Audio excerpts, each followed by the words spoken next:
Mud here in Riegelwood, North Carolina. I'm in the middle of this beautiful little forest. Not even 4 acres. But these trees just make this little tiny paradise out in the woods. It is the woods that's the paradise.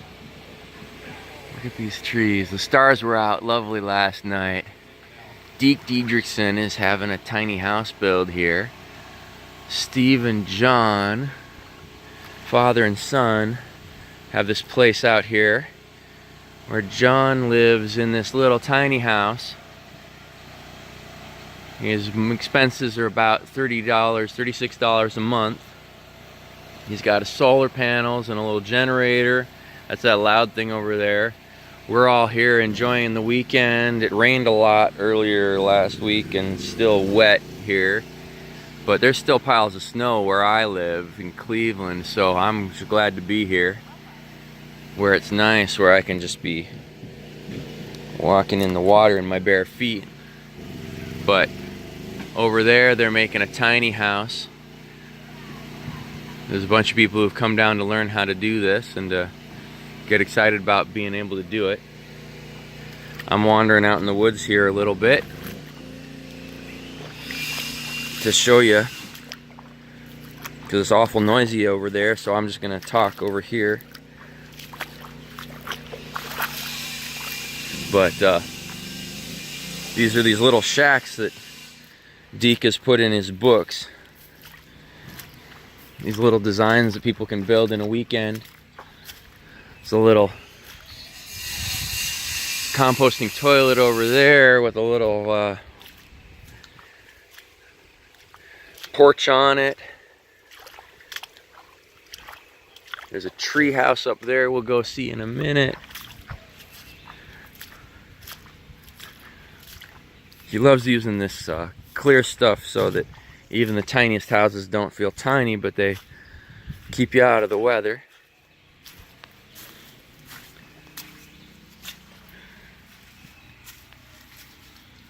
Out in the woods here, you don't really need so much privacy as you might in the city.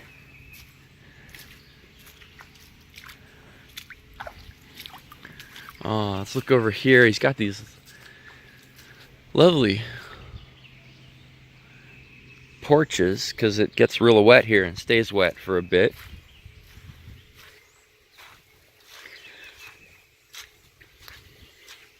He told me about this pizza oven he'd made.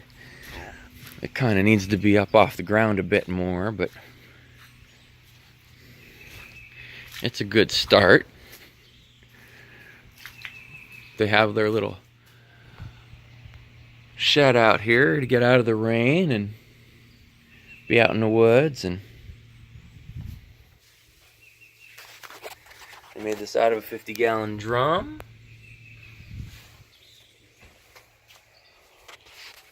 Kind of cute. So Deke Diedrichson has written 4 books now on shacks and shanties and building your own stuff and making it out of junk and things you find by the side of the road, and he does these fun workshops, and most of the people here have been to a dozen of his workshops or so before and just like to come hang out. Some of them live in tiny houses. One of them lives in his moving truck. We'll go look at that in a minute. But look at this little place. This is like a weekend attempt, and you got a nice little memory foam mattress and a sleeping bag and a little wood stove. Even just a couple bricks on top of it gives you a place to warm your gloves instead of catching them on fire, and those bricks will stay warm after the fire goes out. And you can have electricity in a little place like this, even though it's so far from the well, there's no electricity on this property at all, except the solar panels and the generator. But these little setups, like these little batteries that people use to charge their car battery, now have outlets in them, and cigarette lighter adapters and USB adapters. You charge your phone, and heck, if you can charge your phone and a little Christmas lights so you can see at night, and that's really all you need.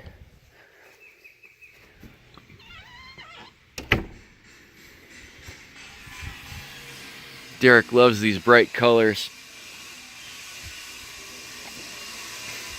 and actually it kind of blends in here. You can see the bright greens that this forest has.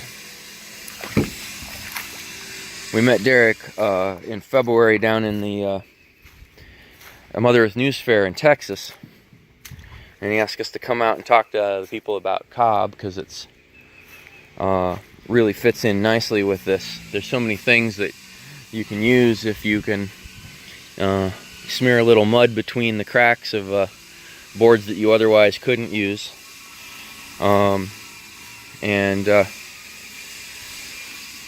it's really a useful addition to the collection of skills that one might want to build tiny house type stuff.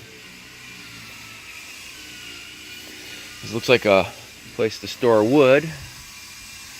Over here, got his little wood chopper space, and hopefully there's nobody in here.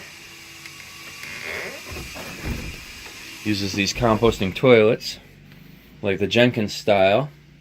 A little bit of sawdust or dirt after you do your business lets you take it and put it in a compost pile and treat it without making people sick. They said they've never seen it this wet. Climate change, buddy, climate change. We're coming over here. There's a tree house over there that I want to take a look at.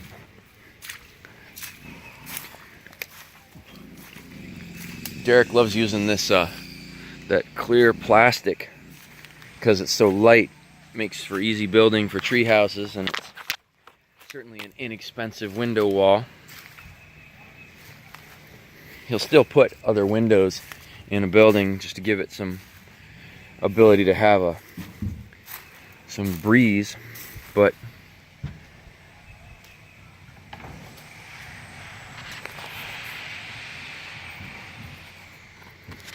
this is a fun little tree house that's quick and easy to build.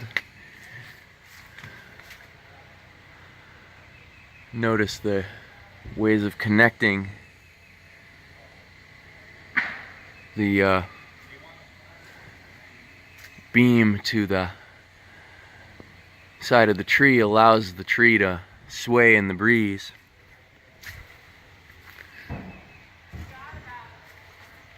And there's a lot more movement designed in on this end. We've got this little place to climb up. Anybody up here?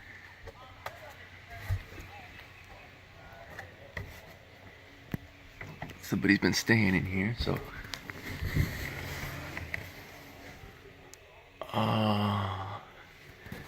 just a place to sleep and be out of the rain. And does these lovely little designs with the scrap wood that the plastic wall is connected to. Have this window here with a screen on it that opens up and gives you a fresh breeze. All you need is this little board to put down as the floor.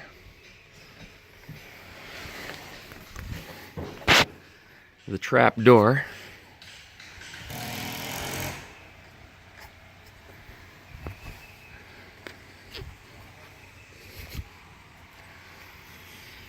I had a hurricane come through here a little earlier this year, so it's still got a lot of wood, but that'll be firewood coming up.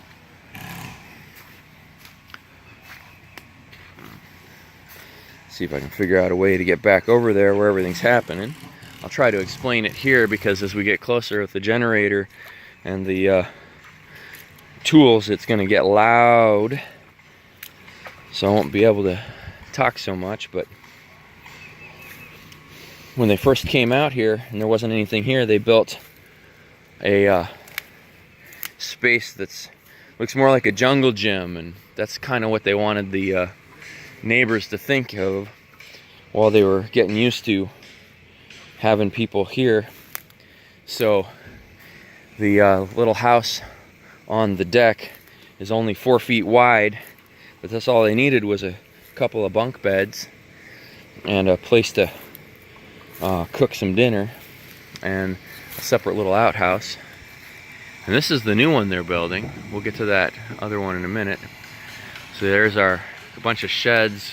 The far one over there, just there to collect water that they have in tanks and filter and use for everything in the house. And then there's a battery shed over here for the solar setup.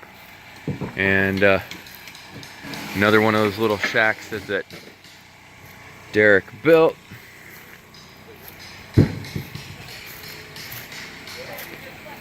Oh, we got these little ferns coming up. So most people who are here have found that they can spend a lot less time trying to make a living if they live in some little tiny place that they've paid for already. There's a little salamander on the roof here. So you're catching water off of this roof too, taking it over there where they filter it.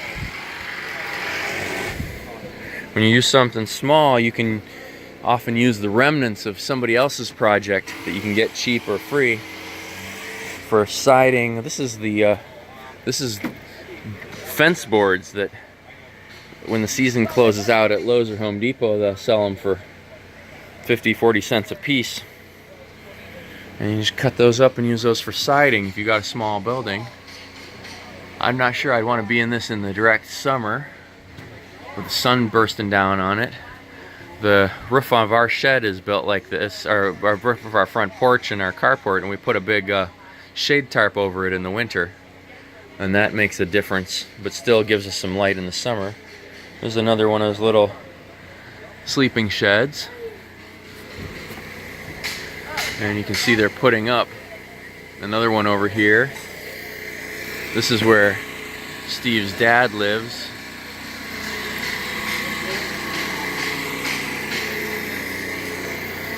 Had a fire here, people chatting and drinking and carrying on with having a good time until the middle of the night last night. It was great fun.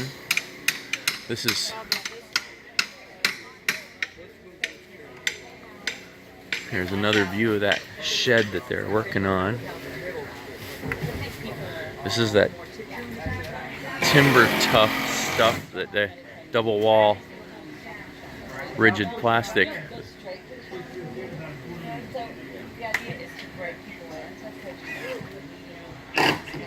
Here's that deck I was telling you about with the narrow house. A little outhouse up here out of the water because it got really wet here.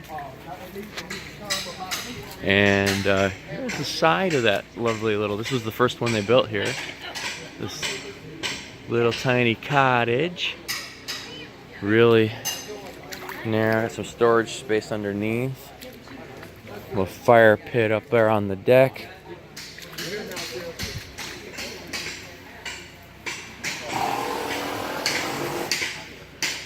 That's a really good idea. Nice little workspace for some cooking. You can put your stuff under there. And then just bunk beds down at the end. Very comfy bunk beds. And a light. A little bit of storage on the walls.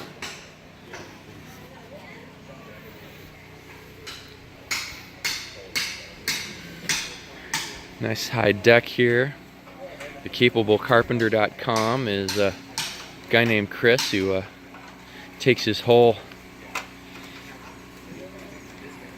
workshop on the road with him, and Allows him to do projects and sleep in comfort instead of going back and forth. That's really handy. And this is the reuse van that Deacon, a friend of his, built. They got a video, a movie coming out about it hopefully soon. They built the thing for cost about $7 grand for the former UPS truck, and then another $800 to fit it out really nicely inside. Oh look, there's our little Prius camper I've been sleeping in. Finally found a comfy way to sleep in the back of it. I just stole the memory foam mattress from from the spare bed at our house, and it makes it a little tight in there, but it's very comfy.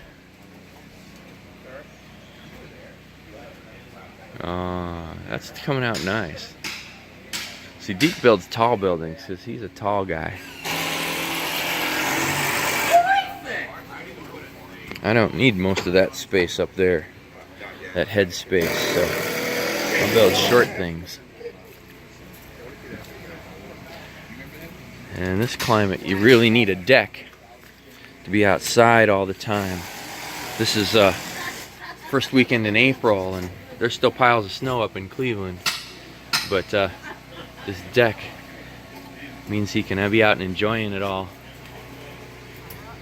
I'll take a peek inside of Chris's former camper that's now his workshop. Look at that.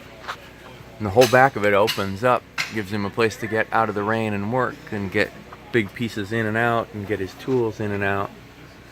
This is really, really handy. You can hang everything up. Use a bunch of hooks and magnetic strips, and everything has a place so it can just go down the road. You can sleep in the back there, and yeah, oh look at that. Just little pieces of trim spaced out so you can slide the saws and the rasp and all these tools in there that would just be floating around in my house, and I have no idea where they'd be. I'll show you here. He's got these reels for his air hose, an electric, extension cords, place to hang the hat.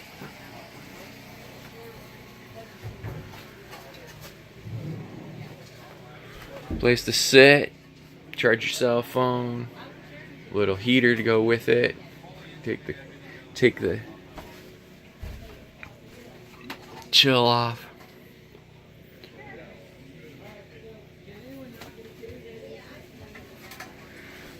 Little lips on all the shelves so that everything stays put when you're driving down the road. These magnetic strips are really handy. Or these other ones, this is just a wing screw that pops these, keeps these things popped in place. Place to hook the cock. Place for all the tools.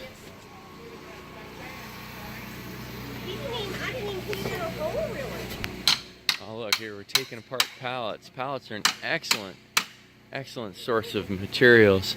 I've built bunches of buildings out of pallets, and in fact it got to the point where I was building so many buildings out of pallet that I just started buying the pallet wood directly from the pallet shop, because 50 cents a board was better than spending the time to cut the thing apart.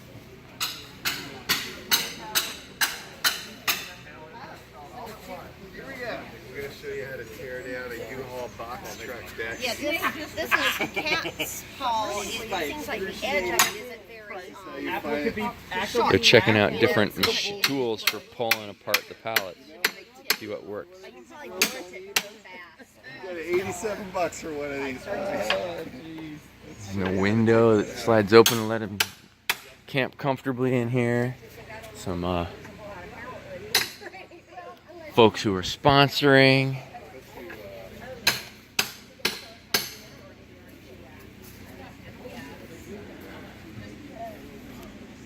Yeah, here's the money view.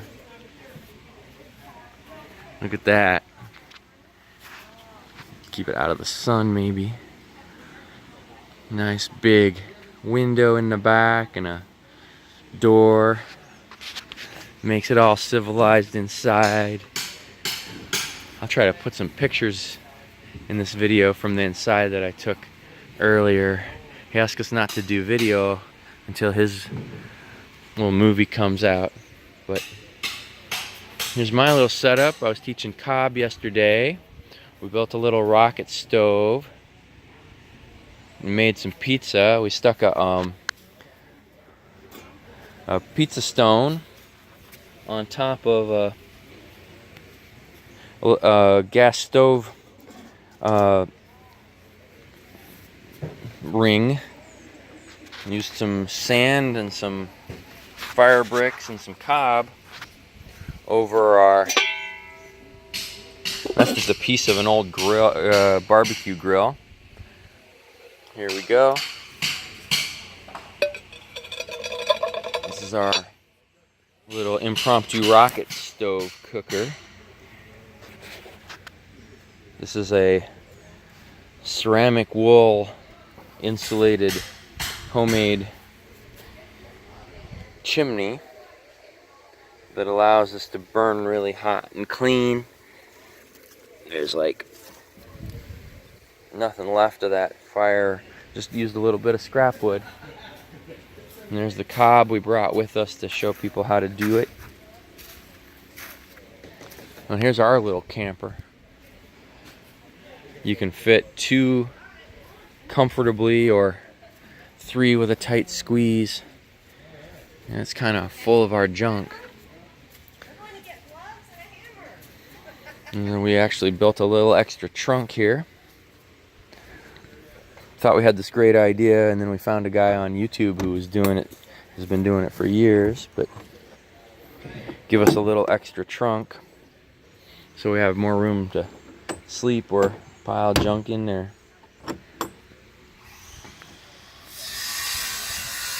Sure is nice to be able to travel at 40 miles to the gallon though, because these guys are getting like 8 or 9 with the box truck, and about that when you're pulling this huge trailer, if you're lucky. But yeah, the Toyota gives us about 40 miles to the gallon. I'm hoping I can make a camper out of one of these with a pop top like an old Volkswagen and still get 30 miles to the gallon. That's one of my goals for this year. But hope you'll see us on patreon.com, Uncle Mud, or at MotherEarthNewsFair.com. Look for Uncle Mud and have fun. If you're not having fun, you're doing it wrong.